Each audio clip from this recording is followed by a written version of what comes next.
The sign shook in her hands. 4 words scrawled on splintered wood. Looking for a home. It was all that stood between Isabella Morrow and freezing to death on the steps of the general store in Clearwater Falls, Wyoming. It was October of 1869, and the wind had teeth. 3 days without food made the world swim at the edges, but she forced herself to sit straight. Weakness was a death sentence out here. Every person who walked by, their faces pinched against the cold, gave her the same look.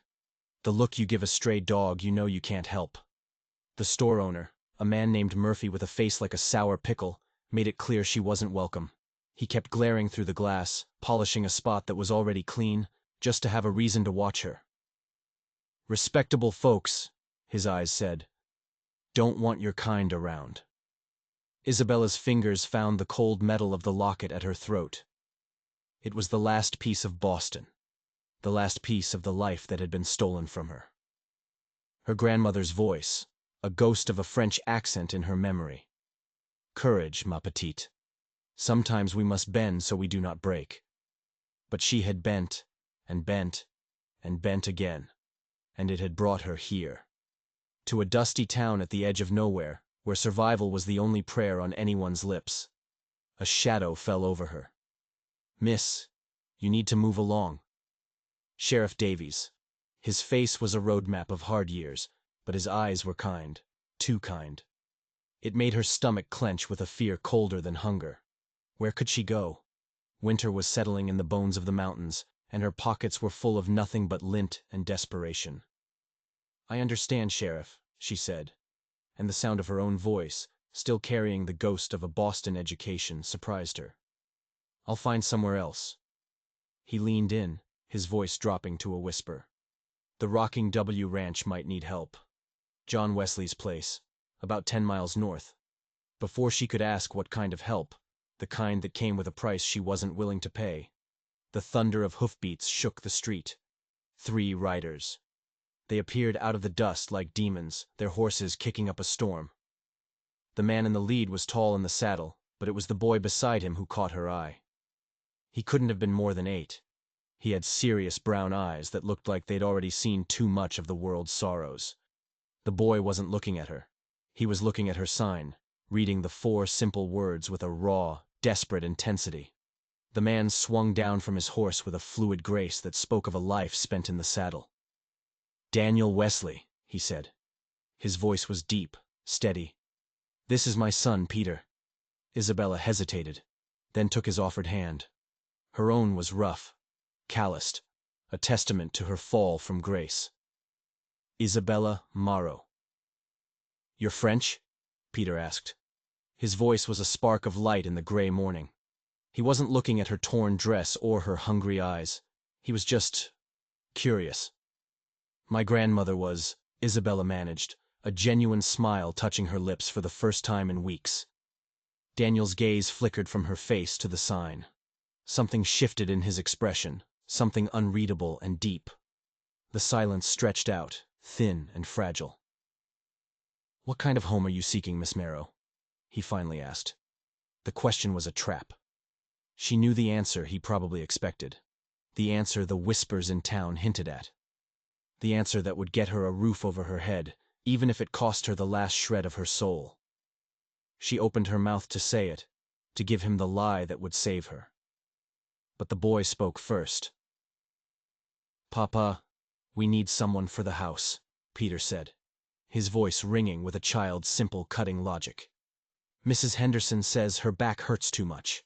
For the washing and the cooking." Daniel's jaw went tight. A shadow of old pain flickered in his eyes, so fast she almost missed it. The boy hadn't just asked for a housekeeper. He had jabbed a finger into a fresh wound, something that made the strong rancher's hands clench into fists at his sides. "Peter, we've talked about this," Daniel said, his voice gentle but strained. "You said Mama would want us to have help," the boy pushed, his chin jutting out. He had his father's stubbornness. "You said she wouldn't want us all alone."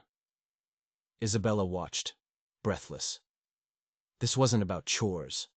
This was about something else entirely. This little boy was fighting for her, a complete stranger. He was fighting for her with the only weapons he had. the memory of his mother and the weight of his father's grief. Daniel turned his gaze back to her. It was different now. Sharper. He wasn't just seeing a desperate woman anymore. He was seeing a possibility. "Can you manage a household, Miss Morrow?" he asked. "Cooking, cleaning, the daily needs of a ranch." Her heart hammered against her ribs. This wasn't the offer she'd braced herself for. This wasn't the shameful compromise the world had told her was her only option. This was hope. A dangerous, terrifying, beautiful hope. "Yes," she whispered, her voice cracking. Then, stronger, meeting his intense gaze. "Yes, I can do those things." The wagon ride to the rocking W was a blur of gold and blue. Golden grasslands stretching to the horizon, under a sky so vast it made her feel small and insignificant. Peter sat in the back, a constant stream of chatter, pointing out hawks and cattle and the yellow-leafed cottonwood trees that lined a winding creek. He was filling the silence his father left empty. "There she is," Daniel said, his voice rough. He pointed ahead. A two-story house sat nestled against a stand of tall pines, smoke curling from its chimney like a friendly wave. Home. The word landed in her chest with the force of a physical blow. When was the last time she'd had one? The tiny Boston boarding room after her parents died? The suffocating space above the dress shop, where the owner's husband had started looking at her with hungry eyes? No. It had been longer than that. It had been a lifetime ago. An older woman, Mrs. Henderson, came out to meet them, wiping flour from her hands onto a worn apron. Her eyes were sharp, but not cruel. They took in Isabella's ragged dress and exhausted face, and what Isabella saw there was not pity, but a deep, weary understanding. "Lord knows we need the help," the woman declared, her voice raspy. "My Arthur keeps saying I'm too proud, but these old bones are screaming bloody murder." The room Peter showed her was small and simple, but it was clean. A real bed with a colorful quilt. A window that looked out over a vegetable garden. After weeks of sleeping in barns and on cold ground, it felt like a palace. She had a place to close a door, a place to be alone. It was a luxury she had forgotten existed. That night, the kitchen was filled with a warm domestic quiet. Isabella washed dishes at the sink while Daniel sat with Peter at the table, patiently guiding him through his arithmetic. It felt surreal, like she'd slipped into someone else's life. The clothes didn't quite fit, but they were warmer than anything she'd had in a long, long time. "Miss Isabella?" Peter's voice was small in the quiet room. He looked up from his slate. "Why were you looking for a home?" Daniel drew a sharp breath. "Peter, that's not a polite question." "It's all right," Isabella said, turning from the sink, drying her hands on a cloth. She chose her words carefully. "Sometimes, people have to leave where they lived before. They have to find somewhere new, like birds when winter comes." The boy's next question was a whisper, loaded with a fear that felt far too big for his small body. "But you won't fly away again, will you?" The raw hope in his voice was a knife in her heart. She risked a glance at Daniel. He was watching her, his expression a tangled knot of caution and something else. Something that looked an awful lot like longing. "I don't have anywhere else to go," she answered. It was the truest thing she had ever said. "Good," Peter announced, with the absolute certainty of a child. "Papa gets sad when people leave." The words hung in the air between them. "Papa gets sad when people leave." It was a warning. It was a plea. Isabella looked at Daniel's guarded face and knew, with a sudden, chilling certainty, that this fragile peace would be shattered if he ever learned the truth, if he ever learned about the men who were hunting her, the men who would not stop until they found her. The rooster crowed, slicing through the pre-dawn quiet, but Isabella was already up. Her hands, dusted with flour, moved with a practiced rhythm, kneading dough in the flickering lamplight of the kitchen. It had been 3 weeks. 3 weeks since she'd arrived at the rocking W, a ghost of a woman. Now, she felt the stirrings of life returning. The rhythm of the ranch, up before the sun, asleep after it set, had become her own. "You're up early again." Daniel's voice from the doorway made her jump. He stood there, boots silent on the wooden floor, a mug in his hand. "The bread won't bake itself," she said, a small smile touching her lips. "And Peter gets particular about his morning biscuits." His laugh was a low, warm sound that seemed to fill the whole kitchen. "My son has you figured out. He told Mrs. Henderson yesterday you make the house smell like cinnamon and safety." Safety. The word hit her with unexpected force. When was the last time she'd felt it? Not the tense, watchful quiet of just trying to survive another day, but the deep, bone-settling peace of belonging. It was a feeling she had forgotten was even possible. "Speaking of Peter," Daniel continued, pouring himself coffee from the pot she'd already made. He leaned against the counter, his presence filling the small space. "He's been asking questions." Her hands stilled in the dough. Her heart gave a little trip. "What kind of questions?" "The kind an 8-year-old boy asks when he's trying to figure out why his father is smiling more than he has in 2 years. A slow heat crept up her neck. She had seen it too. The way the hard lines around his eyes had softened. The way his laughter, once so rare, now came more easily. She had just been too afraid to let herself believe she had anything to do with it. "And what did you tell him?" she asked, her voice barely a whisper. He moved closer. So close she could smell the faint scent of soap and leather. See the tiny flecks of gold in his dark eyes. "I told him," he said, his voice dropping low, "that sometimes good things come when you least expect them." The world seemed to shrink to the space between them. The air grew thick, charged with unspoken words. Her heart was a frantic bird beating against her ribs. She was trapped between the solid warmth of his body and the flour-dusted counter, and for the first time in a very long time, she didn't want to run.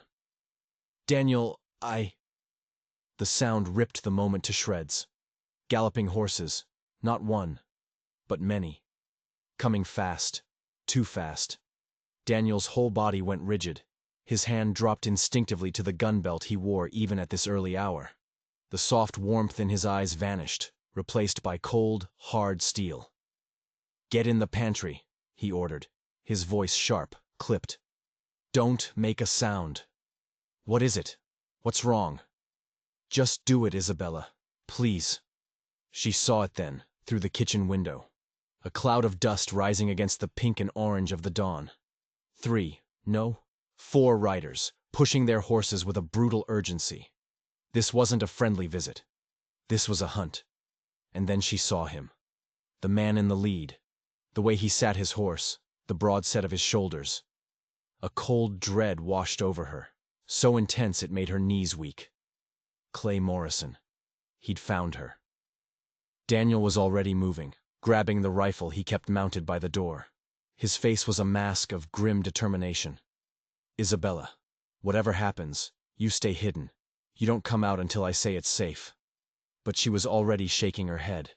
The fantasy she had allowed herself to build over the past 3 weeks was crumbling into dust around her. There was no safety here. She had brought the danger with her. "He's not here for you, Daniel," she said, her voice hollow. "He's here for me." His eyes snapped to hers, filled with a sharp, sudden confusion. "What are you talking about?" The riders were closer now. She could hear Morrison's voice, a harsh bark carried on the wind, shouting a name. Her name. She watched Daniel's face as the truth dawned. She saw the pieces click into place, saw the trust in his eyes curdle into confusion, then suspicion. And she knew, with the bitter certainty of a life spent running, that she had just destroyed the only home she had ever known. "Isabella Morrow!" The name was a crack of thunder across the ranch yard, a death sentence. "We know you're in there, girl. Come on out, and nobody has to get hurt." Isabella flattened herself against the kitchen wall, her breath coming in ragged gasps. Through the window, she watched Daniel step onto the porch. The rifle in his hands looked like a natural extension of his arm. "You're on private property," Daniel called out, his voice as solid and unmoving as the mountains behind him. "State your business and move on." Morrison's laugh was an ugly, grating sound. "Our business is with the woman. The pretty little thing you got keeping house for you. See? She owes some folks back in Boston. A lot of money. They sent us to collect. She saw Daniel's jaw tighten, his knuckles go white where he gripped the rifle. I don't know what you're talking about. Oh, I think you do, Morrison sneered, his horse dancing nervously beneath him. Talks all fancy, don't she? Probably spun you some sob story. Thing is, Wesley, women like her don't end up this far west, unless they're running from something fierce. The words were poison darts, and they found their mark. She could see it in the way Daniel's shoulders tensed. She could see the doubt taking root in his mind. How could she have been so stupid? To think she could just outrun her past. To think she deserved a place like this? A small, sleepy voice drifted from an upstairs window. Papa, what's all that noise? Peter. Stay in your room, son, Daniel yelled back, his eyes never leaving Morrison. See? Morrison's voice was slick with false reason. You got a boy in there, a family. You really want him caught in the middle of this? That was it. He was using Peter, threatening a child to get to her. A hot, familiar rage burned away her fear. It was the same rage that had kept her alive on the long, lonely journey from Boston. She would not let this man harm this family. In that moment, she made a choice. It was terrifying, but it was also liberating. She walked to the front door, opened it, and stepped out onto the porch to stand beside Daniel. She felt his sharp intake of breath, felt the coiled tension in his body as he fought the urge to shove her back inside. But she held her ground, lifting her chin to meet Morrison's predatory gaze. Hello, Clay, she said, her voice surprisingly steady. Still doing other people's dirty work, I see. A wolfish grin split Morrison's face. There she is. Been a long chase, Isabella. Cost my employer a pretty penny tracking you down. I don't owe you or your employer anything. That's where you're wrong. Your old boss, Drummond? He had debts. Big ones. When he died, those debts passed to you. Simple as that. Daniel's voice was dangerously quiet. What kind of debts? She could feel his eyes on her, demanding an answer, demanding the truth she had kept hidden. Gambling debts, she said, forcing herself to look at him, to see the disappointment she knew would be there. My employer in Boston. He liked to play cards. He wasn't very good at it. And when a man can't pay his debts in cash, Morrison added, his voice dripping with insinuation, sometimes other arrangements are made, especially when he's got a pretty young thing working in his shop. The ugly implication hung in the morning air like gun smoke. She saw Daniel's face pale. She saw the trust he had offered her shatter into a million pieces.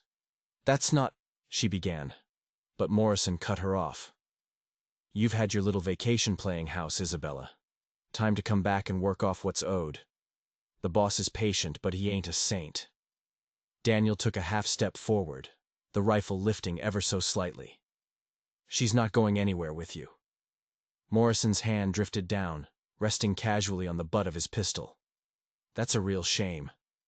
See, the funny thing about debts is they follow you. The question you gotta ask yourself, rancher, is are you willing to die for a woman who's been lying to you since the moment she set foot on your land? The world seemed to hold its breath. She could see Peter's small face, a pale oval pressed against the upstairs window. She could feel the violent tension radiating from Daniel. Everything she had found here, the safety, the kindness, the fragile hope for a future, was balanced on the edge of a knife. And she knew, with a certainty that chilled her to the bone, that she might have to destroy it herself to save it. The kitchen knife fell from her hand, its clatter on the floorboards, an alarm bell in the quiet house. She'd been slicing bread for the next day, her mind a million miles away, lost in a fragile dream. Then the sound of hoofbeats had shattered it all. Not Daniel. He was out on the far range checking a fence line. He wouldn't be back for hours. Through the window, she saw them. 3 riders, their faces like stone, their coats caked with the dust of a long, hard ride. Clay Morrison was back, and this time, he wasn't here to talk. Peter, she called, her voice tight with panic. Come here now. The boy looked up from his sums, his young face creasing with worry. He knew. Children always know when the real monsters come out to play. What's wrong, Miss Isabella? The front door crashed open before she could answer. Morrison filled the doorway, blocking the afternoon sun, casting a long, dark shadow into her new life. His two thugs fanned out behind him, their hands already on their guns. "Well, well," Morrison sneered, his gaze sweeping the cozy kitchen with contempt. "The little runaway playing house. Did you really think I'd just let it go?" She moved, putting her body between him and the boy. Her heart was a wild thing, trying to beat its way out of her chest. "Get out. You have no right to be here." "I have every right," he growled, pulling a crumpled paper from his pocket. "This here says you owe my boss $500. That's a hell of a lot of money for a woman who ain't got nothing." The paper was a lie. A fabrication. But out here, a piece of paper in a man's hand was worth more than a woman's word. Especially when that man had guns to back it up. "Where's your rancher?" Morrison's eyes were cold, calculating. "Left you all alone, did he? Must not think you're worth much." "I'm not his anything," she snapped, the words tasting like ash. "Good. Then you won't mind coming with us? The boss has a special way of collecting from pretty little debtors who can't pay up." Suddenly, Peter darted forward, his small body trembling with rage. "Leave her alone. She belongs with us." Morrison let out a bark of laughter. "Look at this." A little pup trying to be a wolf. He reached out a grimy hand to grab the boy's shoulder. Isabella didn't think. She acted. She lunged for the fallen knife, snatching it from the floor. The cool, worn handle felt solid in her trembling hand. She pointed the blade at Morrison's chest. "Don't you touch him." His eyes widened in surprise, then narrowed. "Easy there, wildcat." He raised his hands in a mocking gesture of peace. "But you can't stand there forever. And when you put that knife down—" The sudden thunder of galloping hooves cut him off. Everyone froze. A voice roared across the yard, a sound that was pure, protective fury. "Isabella! Peter!" Daniel. He was back. Morrison's face went dark. "So the rancher's home early. No matter. 3 guns against 1 are still pretty good odds." Her mind was a whirlwind of terror. Daniel was riding into an ambush. He was going to die. For her. Because of her. Everything good she had ever touched, she had ultimately destroyed. "There's another way," she said, the words torn from a place of sheer desperation. "Let me go with you. Willingly. Just leave them alone." "Isabella, no!" Peter's small hand grabbed her skirt, his face a mask of terror. Morrison tilted his head, a cruel smile playing on his lips. "That's mighty noble of you. But I think your boyfriend needs to learn a lesson about poking his nose into other people's business." The back door flew open and Daniel stood there, his rifle leveled, his eyes blazing with a cold fire that seemed to drop the temperature in the room by 20 degrees. "Gentlemen," he said, his voice deadly calm, "I believe you're lost." Daniel's rifle was a steady line of death pointed at Morrison's chest. Behind him, framed in the doorway, were 2 of his ranch hands, their own shotguns ready. The odds had just changed. "We ain't lost," Morrison snarled, but his bravado was starting to crack. "We're here to collect what's owed." "There is nothing in this house that belongs to you," Daniel said, his voice low and flat. It was the kind of voice that promised violence. "Isabella, take Peter upstairs." "No." The word was out of her mouth before she could stop it. It was firm, resolute. She surprised even herself. "This is about me, Daniel. I won't hide while you fight my battles." She turned to face him, to face them all. "These men claim I owe them money." Daniel's eyes never left Morrison. "How much?" $500, Morrison spat. "Plus interest, plus my expenses for dragging my backside all the way out to this godforsaken rock pile." Silence. Daniel didn't move a muscle. Then, he did something that stunned everyone. He lowered the barrel of his rifle. Just an inch. "Show me the paper." Morrison, wary, held out the crumpled document. Daniel took it, his eyes scanning the page, his face an unreadable mask. "This document names a Charles Drummond as the debtor," Daniel said, his voice dangerously even. "Not Miss Morrow. She worked for him. When he died, his debts became hers. That's the arrangement. That's not how the law works, Daniel said flatly. He folded the paper. But I'll tell you what I'm going to do. He looked from Morrison to Isabella, and her heart stopped. I'll pay it. Daniel, no, she gasped. You can't. It's not your debt. He ignored her. His focus was entirely on Morrison. I will pay you the $500, on one condition. You ride out of here right now. You never set foot on my land again. You never speak Miss Marrow's name again. You forget she even exists. Morrison's eyes, which had lit up with greed, now narrowed with cunning. 500's not going to cut it anymore. My expenses, like I said. Let's call it an even 1,000. The ranch hands behind Daniel shifted, their shotguns looking heavier, more menacing. Daniel held up a hand, a silent command to wait. You're making a mistake, Daniel said softly. But that's your right. He reached into his vest, pulling out a small, heavy leather pouch. He tossed it onto the kitchen table. It landed with a solid metallic thud. There's your 500. Take it and go. I said 1,000! And I said 500. It's what your fraudulent paper claims. Take it or take nothing. Morrison's face turned a blotchy red. You think you're clever, don't you, rancher? What's to stop us from coming back tomorrow? With more men? What happens then? A sharp crack exploded outside, making them all jump. Everyone spun to the window. Sheriff Davies stood there, a smoking pistol in his hand, pointed at the sky. Afternoon, folks, the sheriff said, climbing casually through the open window as if he did it every day. Heard a bit of a commotion. Thought I'd drop by. Morrison's mouth hung open. Sheriff, this is a private business matter. Threatening folks and trespassing on my territory makes it my business, Davies replied calmly. He nodded toward the paper in Morrison's hand. What you got there? Reluctantly, Morrison handed it over. Davies read it, and a slow grin spread across his weathered face. Well now, this is interesting. Charles Drummond, you say? The sheriff reached into his own pocket and pulled out a folded telegram. Funny thing. Got word from the marshals in Boston just yesterday. They arrested a Mr. Charles Drummond 2 weeks ago for running a massive illegal gambling ring and extortion. Seems all his so-called debts are null and void. The silence in the kitchen was absolute. Isabella felt her knees buckle. It was over. The lie was exposed. The debt was gone. Morrison's face was a storm of fury and disbelief. That don't matter. We came all this way. You came all this way to commit fraud and extortion, Davies corrected him sharply. And from the looks of it, kidnapping and assault were next on your list. Those are serious charges, boys.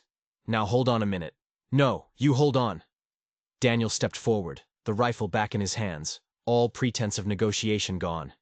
You heard the man. Your claim is worthless. Miss Morrow owes you nothing. Now get off my land. And if I ever see your face again, this conversation will be a lot shorter. Morrison looked from Daniel's cold eyes to the sheriff's steady gun, to the shotguns of the ranch hands. He was beaten. The fight drained out of him, replaced by a sullen, impotent rage. This ain't over, he muttered, but it was an empty threat. Yes, it is, Isabella said, her voice clear and strong. For the first time since this nightmare began, she felt the ground solid beneath her feet. It's over, because I'm not running anymore. This is my home. The 3 men backed out of the kitchen, their eyes full of hate. Isabella watched through the window as they mounted their horses and rode away, their dust trail swallowed by the vast Wyoming landscape. A bad dream, finally ending. The moment they were gone, Peter launched himself at her, his arms wrapping tightly around her waist. You're really staying? Forever? Isabella looked up at Daniel. He was watching her, that unreadable expression back on his face. That, Daniel said quietly, his eyes searching hers. Depends. Depends if you're finally ready to stop running and start trusting. Tears blurred her vision, but she nodded. For the first time, she wasn't just looking for a home. She was choosing one. I'm ready. But as the dust settled, a new, chilling thought crept into her mind. Morrison was a dog on a leash, and his master, Drummond, was in jail. But men like Drummond had partners. They had allies. Was the threat really gone? Or had they just defeated one of its many heads? The sun was low in the sky, painting the clouds in fiery streaks of orange and red. It was the end of a long day, but it felt like the beginning of a war. Daniel stood on the porch, his rifle cradled in his arm. Isabella was beside him, the small handgun he'd pressed into her palm feeling heavy and cold. She wouldn't hide in the pantry again. Not ever. Morrison and his crew hadn't gone far. They were regrouping at the edge of the property, 5 of them now, their silhouettes dark against the sunset. They were waiting. Deciding. "Morrison!" Daniel's voice boomed across the yard, sharp and clear. "I've got some news for you." Clay Morrison straightened in his saddle, his hand hovering over his gun. He was a cornered animal, which made him twice as dangerous. "Your boss, Charlie Drummond?" Daniel called out. "He was arrested in Boston 2 weeks back. Federal marshals. Seems his entire operation was illegal. Every debt he claimed is worthless paper." She watched Morrison's posture change. The surprise, the confusion, the flicker of fear. He was a bully, but he was also a pawn, and his king had just been taken off the board. "You're lying, Wesley!" he shouted back, but the conviction was gone from his voice. Daniel held up the telegram from Sheriff Davies. "Got this straight from the telegraph office. Seems Miss Marrow here didn't owe Drummond money. What she was a witness to his crimes. That's why he sent you after her. Not to collect a debt, but to silence her." A new twist. Isabella's heart hammered. Daniel wasn't just defending her. He was rewriting her story. He was turning her from a victim into a threat to powerful, dangerous men. He was raising the stakes deliberately. "I don't care about no marshals," Morrison growled, trying to regain control. "I came a long way for that girl. I ain't leaving empty-handed." "Oh, I believe you are."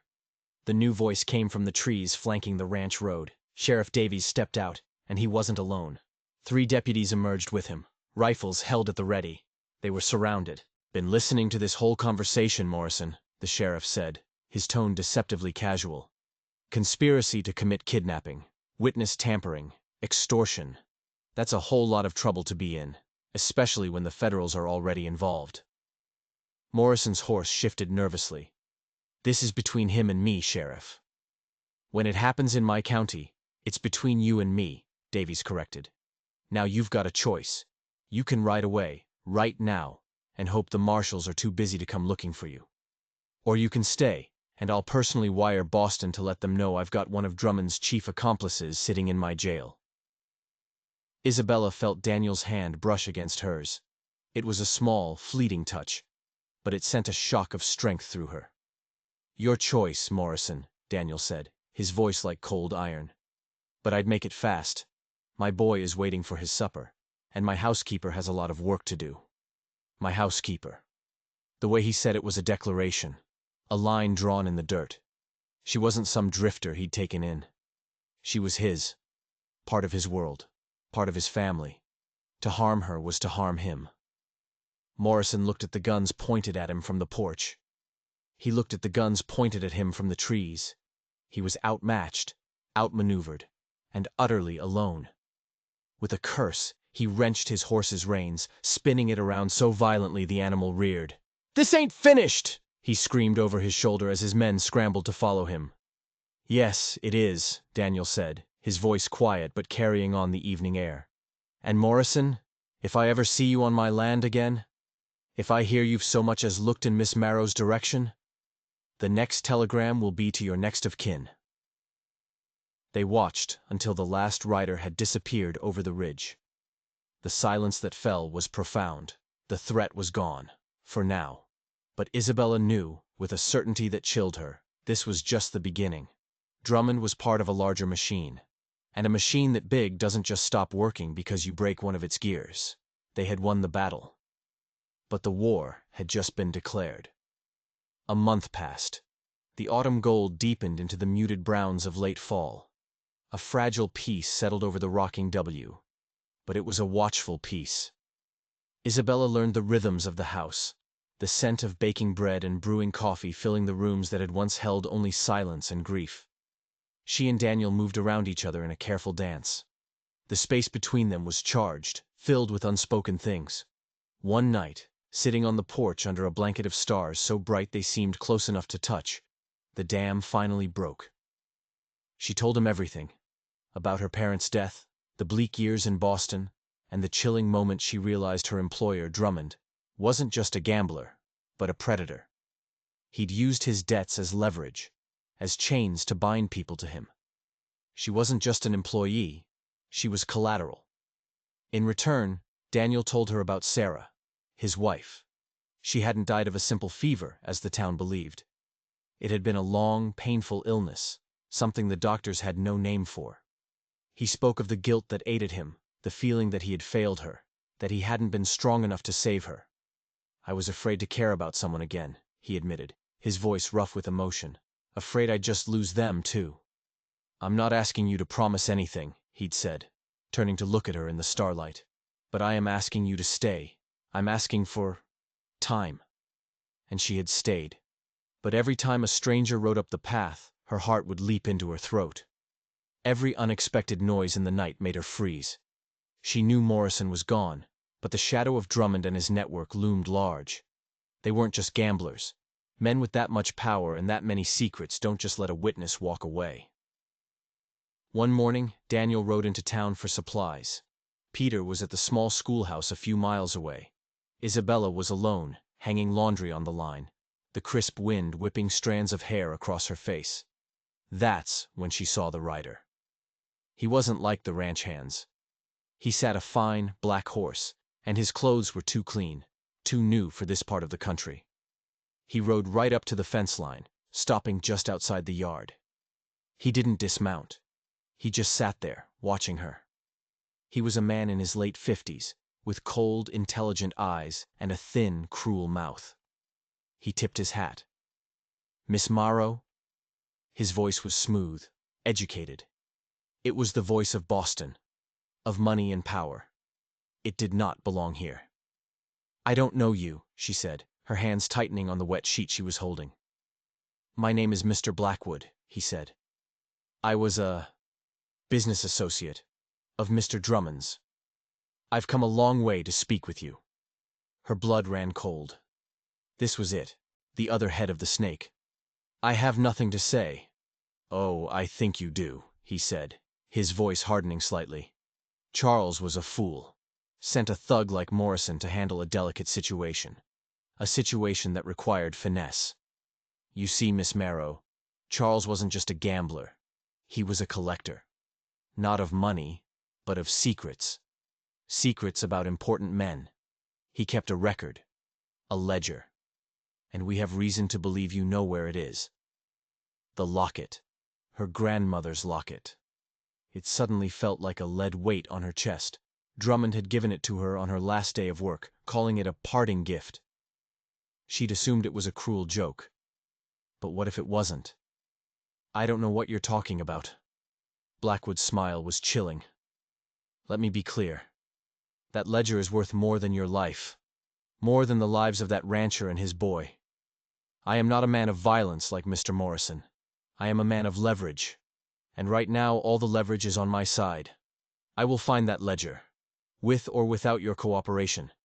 But I assure you, with your cooperation will be far less unpleasant for everyone involved." He tipped his hat again, turned his horse, and rode away as calmly as he had arrived. Isabella stood frozen, the wet sheet slipping from her fingers to the dirt. Morrison had been a storm, loud and violent. This man, Blackwood, he was a plague. Silent, patient, and 100 times more deadly. She had led him right here, to this family, to this home. She had just signed their death warrant. Her hands trembled as she fumbled with the clasp of the locket.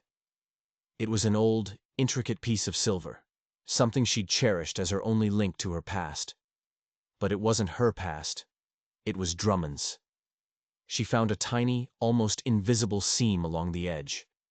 Using the tip of a sewing needle, she pried it open. The face of the locket swung away, revealing not a space for a miniature portrait, but a hollow compartment. Inside, folded into a minuscule square, was a piece of thin, almost transparent paper. Unfolding it was a delicate, nerve-wracking task. The paper was covered in a tiny, cramped script. It wasn't just a list of names and numbers. It was a map of Wyoming territory. Marked on it were specific parcels of land. The Rocking W was one of them. Next to each parcel was a name, a senator from back east, a railroad baron, a federal judge, and a date. It wasn't a gambler's ledger. It was a blueprint for a crime. A massive, illegal land grab, orchestrated by some of the most powerful men in the country. Drummond hadn't been running a card game. He'd been running an empire, and this paper, this tiny, fragile piece of evidence, was the key to its destruction. That's what Blackwood wanted, and he would kill anyone who stood in his way. When Daniel returned that evening, he knew instantly that something was wrong. She was pale, her movements jerky and frightened. He found her in the barn, staring out at the darkening landscape as if expecting an army to appear over the ridge. "Isabella? What is it?" She couldn't hold it in any longer. The story came pouring out of her. Blackwood's visit, his threats, the horrifying discovery inside the locket. She handed him the fragile paper. He held it near the lantern, his face grim as he read. The muscle in his jaw jumped. "My God," he breathed. "My father fought for years to prove this land was being stolen by speculators back east. They ruined him. Called him a liar, a madman. It's what killed him." He looked at her, and in his eyes, she saw a new, terrible understanding. This wasn't her fight anymore. It had been his fight all along. She had just brought the proof. "This is bigger than Drummond," he said, his voice a low growl. "This is a conspiracy that goes all the way to Washington. Blackwood won't send thugs next time. He'll send professionals.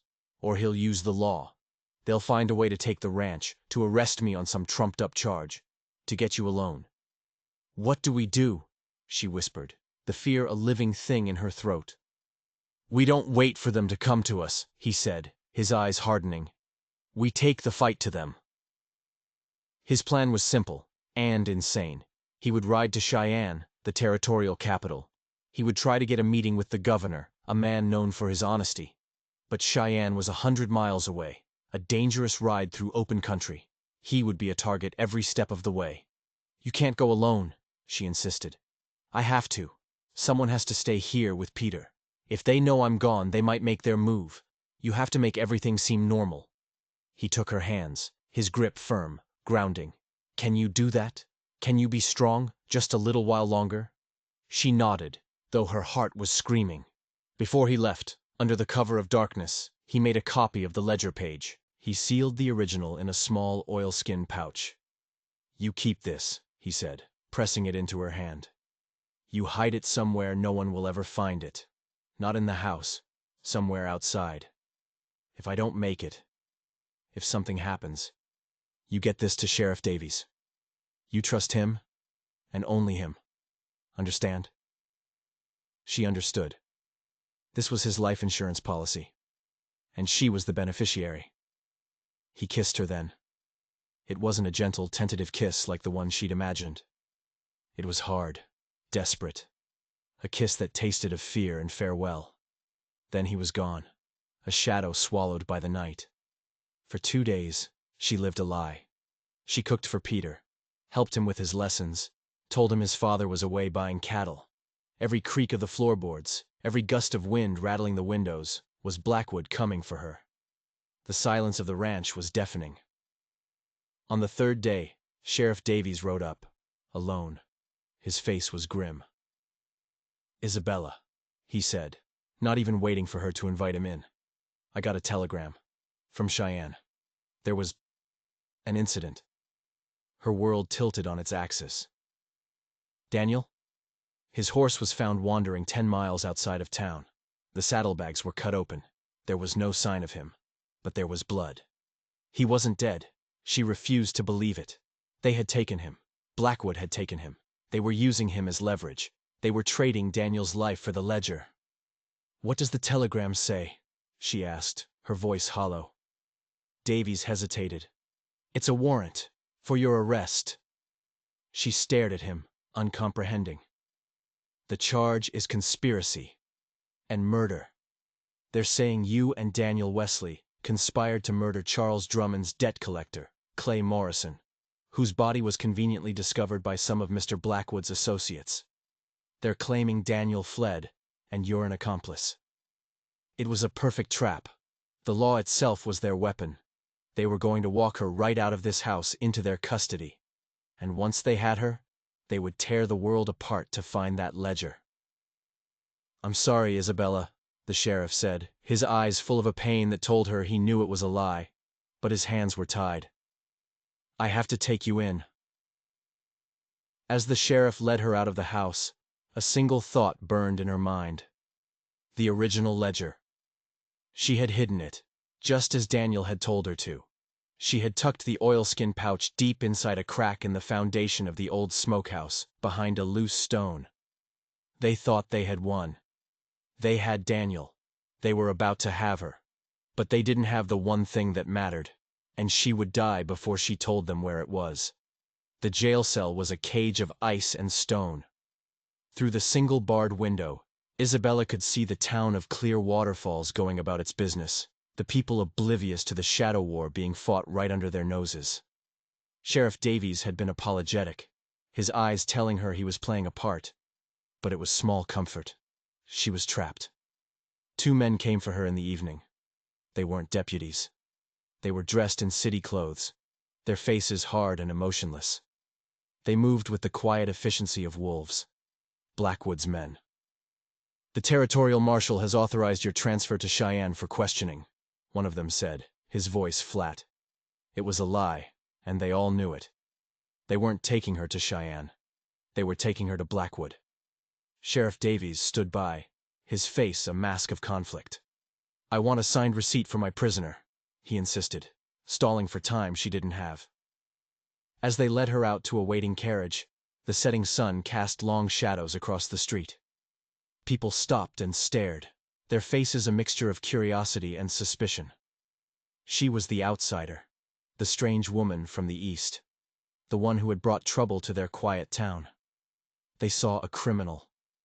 They had no idea she was the only thing standing between them and the corrupt forces that wanted to swallow their land whole. They put her in the carriage. It was dark inside, smelling of leather and something else, something metallic and sharp. The door closed with a final heavy thud. The wheels lurched forward. She was leaving the last semblance of safety behind. They rode for hours, the rhythmic clatter of the horses' hooves a countdown to her doom. They didn't speak to her. They didn't have to. She knew what was waiting for her at the end of this journey. A quiet place in the middle of nowhere. Questions she wouldn't answer. And a pain she couldn't imagine. Sometime after midnight, the carriage rolled to a stop. The door opened. They were at a small, abandoned way station, miles from any town. A single lantern cast a sickly yellow glow on the weathered wood of the building. Mr. Blackwood was waiting for her on the porch. He was holding a cup of tea, as if he were entertaining a guest in his Boston parlor. "Miss Morrow," he said, his voice smooth as silk. "I'm so glad you could join me. I apologize for the accommodations, but privacy is paramount." He gestured to a chair. The 2 men pushed her into it. "Where is Daniel?" she demanded, her voice shaking but defiant. "Mr. Wesley is indisposed," Blackwood said with a thin smile. "He was unfortunately resistant to our questions, but his well-being is entirely in your hands. A simple trade. The ledger for his life." "I don't have it." Blackwood sighed, a theatrical display of disappointment. "Please, do not insult my intelligence. We've torn his ranch apart. We've torn his life apart. It's not there, which means you have it, or you know where it is. I am a patient man, but my employers are not. So, for the last time, where is the ledger?" "Go to hell." His smile vanished. "Very well." He nodded to his men. "Perhaps a little persuasion is in order." One of the men stepped forward, pulling a long, thin knife from his coat. The lantern light glinted off the polished steel. Suddenly, a voice cut through the night. "I wouldn't do that if I were you." Everyone froze. Standing at the edge of the lantern light, holding a shotgun, was Mrs. Henderson, the elderly housekeeper from the ranch. Her face, usually so kind and wrinkled with laughter, was set in hard, determined lines. And she wasn't alone. From the darkness, a dozen figures emerged. Ranchers, farmers, the ordinary men of Clear Waterfalls, Daniel's neighbors. They were armed with rifles, shotguns, even pitchforks. They had formed a silent, menacing circle around the way station. Blackwood stared, his composure finally cracking. "What is the meaning of this?" "The meaning," said Sheriff Davies, stepping out from behind Mrs. Henderson, his own pistol leveled at Blackwood's chest, "is that you underestimated us. You think because we're simple folk, we're stupid folk. You come into our county, you kidnap one of our own, you arrest an innocent woman on false charges. We take that personally." "How? How had they known?" "You have a traitor in your midst, Mr. Blackwood," the sheriff continued. "One of your men in Cheyenne likes to talk when he drinks. My deputy likes to listen." The trap had been turned on its head. The warrant, the transfer. It was all a ploy. A way for Davies to get her out of the official jail and track her, to see where Blackwood's men would take her. A way to find their nest. "This is vigilantism," Blackwood hissed, his face pale with rage. "I am acting under the authority of powerful men." "Your powerful men don't have any authority here," Davies said grimly. "This is our land, and we protect our own." One of Blackwood's men made a fatal mistake. He moved, swinging his pistol toward the sheriff. Before he could fire, a shot rang out from the darkness. The man crumpled to the ground. The other man dropped his knife and raised his hands. "Now," the sheriff said, walking toward a stunned Blackwood. "We're going to have a talk. You're going to tell me where Daniel Wesley is. And then you're going to tell me everything."